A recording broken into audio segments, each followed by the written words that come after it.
people who work at five-star hotels, what type of shit goes on that management doesn't want people to know.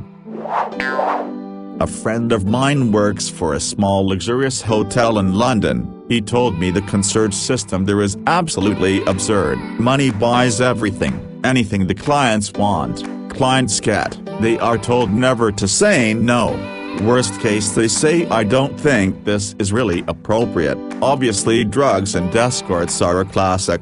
He showed me 20 phone numbers of drug dealers in his phone to be able to get whatever drugs to the customers. He never buys though, only gets people in contact, and for harder tasks, he goes through professional concierges who charge a lot. You want a new Prada dressed at 2 a.m. for the party you are about to attend? Sure thing.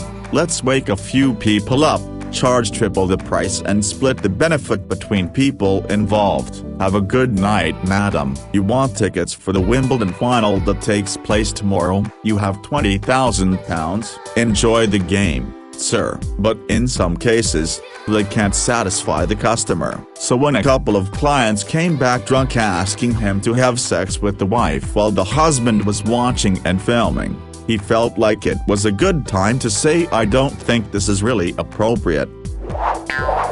I spent 10 years in the boutique and five-star hotel world, got stories for days, but here is my favorite that sums up hospitality, former anyways. Our concierge was Laycliffe Store, had all the connections. This dude could get you into the French Laundry same day. He would often greet guests with sangria and sprigs of mint from his garden. Sometimes he had lemon slices from his tree too. He loved to tell guests all about his garden and they ate it up. Yeah, that's all bullshit. Mint, lemon, and any other garnish we got from the local grocery store. The sangria, cheapest boxed stuff we could find, but he sold the story like no other. At the end of the day, it worked.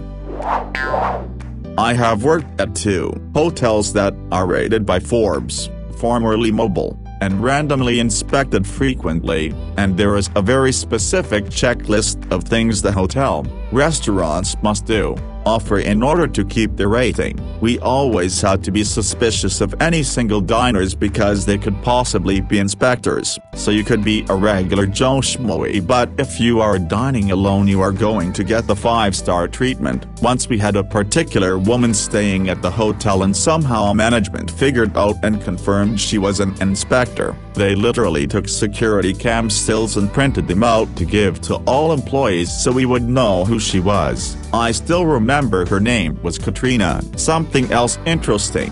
One of the 5-star restaurants I worked at, in a 5-star hotel, would frequently be closed for private events. There was usually a contract written beforehand stating the group must spend a minimum amount of money. We got automatic gratuity on whatever that minimum was, but the goal was to go over so we would make more money. The people at the events usually didn't know these details. They weren't the ones paying, and towards the end of the night if they hadn't reached the minimum we would have to start pouring the most expensive wine and liquors to meet the goal. Who wants a few rounds of Macallan 25 doubles etc. And people still tipped cash on the open bars, so it was easy to walk away with $500 a night in tips after those parties. It was the easiest money I ever made. ETA, Macallan.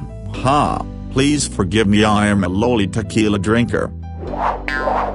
Corporate intern events where the kids would get plied with alcohol. Infuriating. We had one company annually bring 80 interns as part of a site visit tour, and it was a nightmare. I was sure someone would die every year. One year there were 3 hospitalizations though, and one of the boys sent the hospital bill to the hotel. To be clear, the entire F&B team knew about the event and were very vigilant about refusing service. We were not involved or liable in his medical issue. The audacity, particularly because he and all of his intern colleagues trashed everything. We had to prepare the lobby by removing sculptures and porcelain plant pots. One year we started always removing a kind of sharp-cornered bookcase because too many drunk interns had hurt themselves on it. There were bodily fluids everywhere and linens destroyed beyond continued use. Plumbing broke daily. There was always smoking damage in some rooms. But all the adults were useless,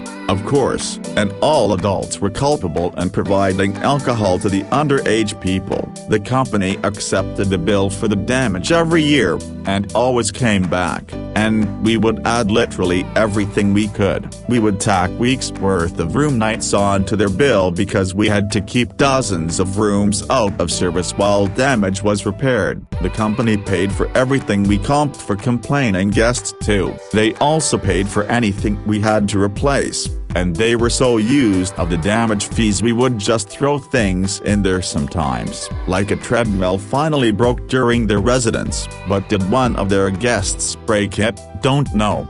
Didn't care. They bought us a new treadmill. We were one of 3 hotels on this annual tour. I worked at a Ritz-Carlton a few years back. It's literally the same as anywhere else. The hotel staff is amazing at their job, but on their personal time they're just as fucked as everyone else. The kitchen staff had a few folks with drug issues and had to be sent home a couple times because of it. In my time there I saw 2 waiters get fired due to embezzlement. The turnover rate for management was very high because they didn't pay enough for the area. The staff parties were wild to say the least. We weren't allowed to greet celebrities by name since they wanted to be anonymous, so we would use their alias that day. Some were greeted by prostitutes or escorts who were always super nice to everyone. A regular would rent out a room for a day, once a month, and make 30–40K that day from clients, celebrities, business guys, you name it. Crazy. I worked at one of the premier hotels at a ski resort in the country. Top 10. Met celebrities, royalty, politicians, athletes. Hockey players are the nicest athletes by a wide margin. Royalty is great or more likely, awful. A-list celebrities want to be left alone or treated as just another person. Politicians are bigger assholes when they're with their families. Saw lots of sex, drugs, underage drinking, escorts, the usual. I was most amazed by how nice staff were to guests when management continually made our lives harder and shittier. We just let it roll off our backs and keep smiling until we just quit. We were paid so little and respected so little by management. If you weren't thick-skinned then you quit by week's end. Best thing I saw was the hotel dog. Think Alpine dog that people can pet. Kids can get woken up by him in the morning, plays on the ski slopes, etc. Well, he escaped his pen, made straight for the high-end restaurant and went hog wild. Jumped on a few tables and scarfed $100 steaks like they were Miss Me and another guy saw it. We worked during the ski day and cleaned up into the evening, so it was just him and I finishing up in our department at the time, which was by the dog's kennel. We both saw he was going to escape and we could have stopped it, but we just wanted to watch the world burn. Greatest day of work there by far. Didn't work at one, but delivered newspapers to one. The prostitution thing was something the desk saw a lot. The best one was when the gentleman got robbed by 2 young ladies and immediately demanded the front desk call the cops. When the desk asked if he wanted to call the cops and tell them he hired 2 hookers, illegal, he suddenly just grunted and marched up to his room. Never trust glass in rooms. GRAs are so stretched thin on time that they will clean the glasses with the same rags they clean the bathroom. After all, their goal is to make the room look clean. I worked as a GRA in a 5 Diamond for years, and there was over a year period that went by where we didn't get a clean glass delivery. We didn't have dishwashers in the room, so management was complicit. This was in a 5 Diamond, one of the top resorts in the world. Never trust glass in hotel rooms.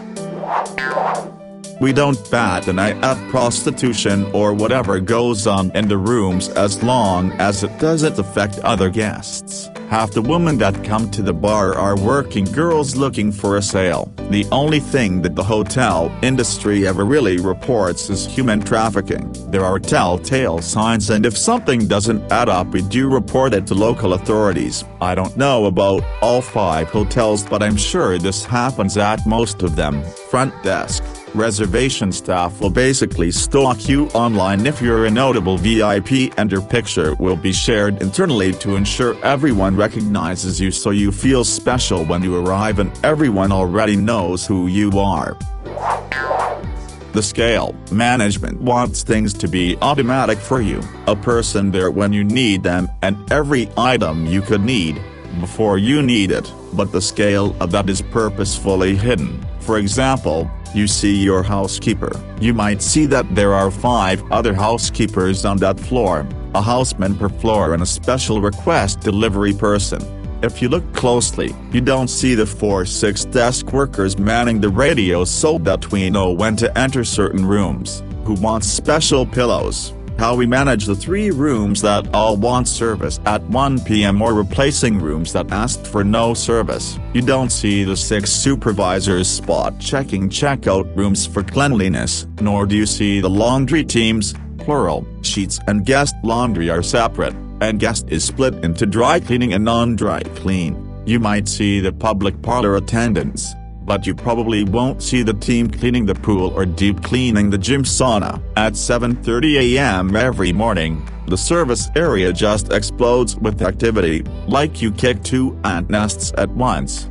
60 housekeepers on a single shift. Guess it's a slow day, and that's just housekeeping. We have 3 industrial-scale kitchens for various purposes, 4 if you count pastries, security teams, contact companies for large events, teams of engineers in every specialty. I don't even know where the IT office is, but we do have one. I'm one of the more knowledgeable on where to find items for special requests, and I still find new storage rooms every other week. We found a 1930s printing press nobody knew we had. It's fucking wild how many moving parts there are. Flipping 500 rooms in a day while setting up for 2 $1 million weddings simultaneously, fulfilling 100 room service orders while catering those weddings while running our restaurant, fixing a leaky shower head in the pool while ensuring a guest had an extra couch in the room for the kid that just loves couch beds. All of this together is called an average Tuesday in summer. I was a valet in college at a very swanky resort. The members had a certain sticker on their car and the owners, partners have a black sticker, which I had no clue, but knew they belonged. When a guy pulled up in a very nice Benz, I said, "Welcome back," not knowing his name. He was so pissed that I didn't know who he was. He was an ass to me, but I couldn't care less. Moments later, another younger guy pulled up to valet and asked me what the guy said to me. I hesitantly said he was mad I had no idea who he was. The young guy looked disappointed and said, "That's my father and he is an $8 hole. Don't worry about him at all." Then he gave me $20 to park his car and was extremely nice to every employee who ever interacted with him.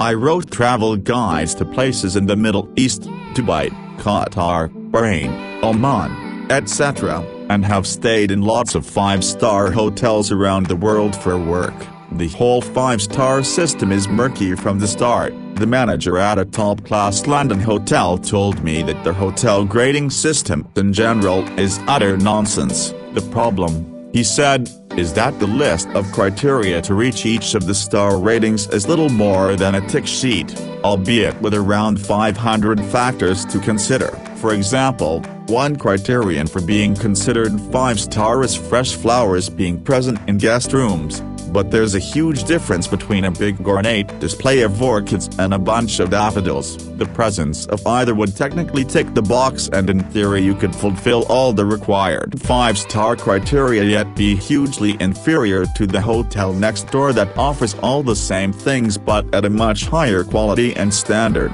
The Forbes travel guide gave just 6 London hotels a 5-star rating, including the one my insider works at.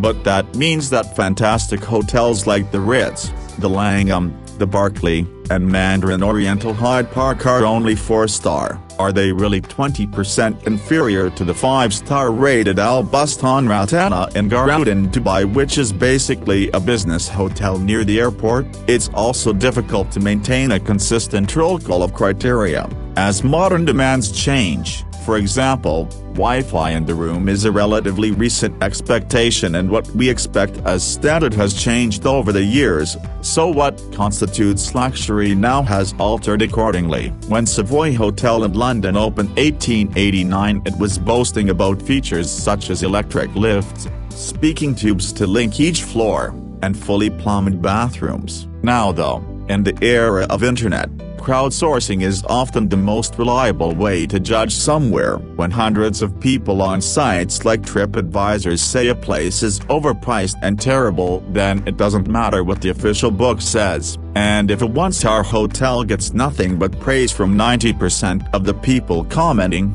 there's your consensus of rating right there.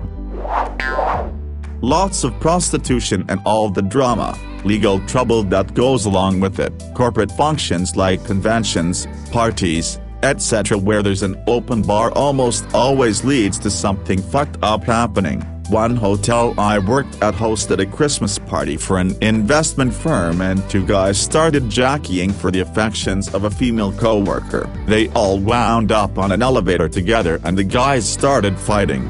The elevator went into safety lockdown. We had to call the PT and the FD. One guy went in a squad car, one guy went in an ambulance. We had to give the woman some clothes from Lost and Found because her dress was covered in blood and the elevator was out of service for 6 hours to clean it up. There's always a ton of back-of-house drama, too, especially among the execs and the junior managers. Affairs, backstabbing, a little light fraud, you know, the usual. I don't work in one anymore, but used to. This isn't really shenanigans, but the staff is not nearly so impressed by famous or rich people as some of them seem to think we should be. It was a fancy hotel. We had rich and famous guests all the time, and it was usually the ones nowhere near the top of the ladder who tried to be the most imperious and expected the most deference. If you have to try to convince us you're high status, you aren't. We'd provide polite, professional service for all our guests and try to be helpful and accommodating. But being a C-list actor or whatever isn't going to get you a table in a full restaurant or an upgrade to the already occupied fancier suites. And if there's a severe blizzard and the airport is closed, we can't open it for you because you're too special to have to wait to fly out, even if you're a very important businessman.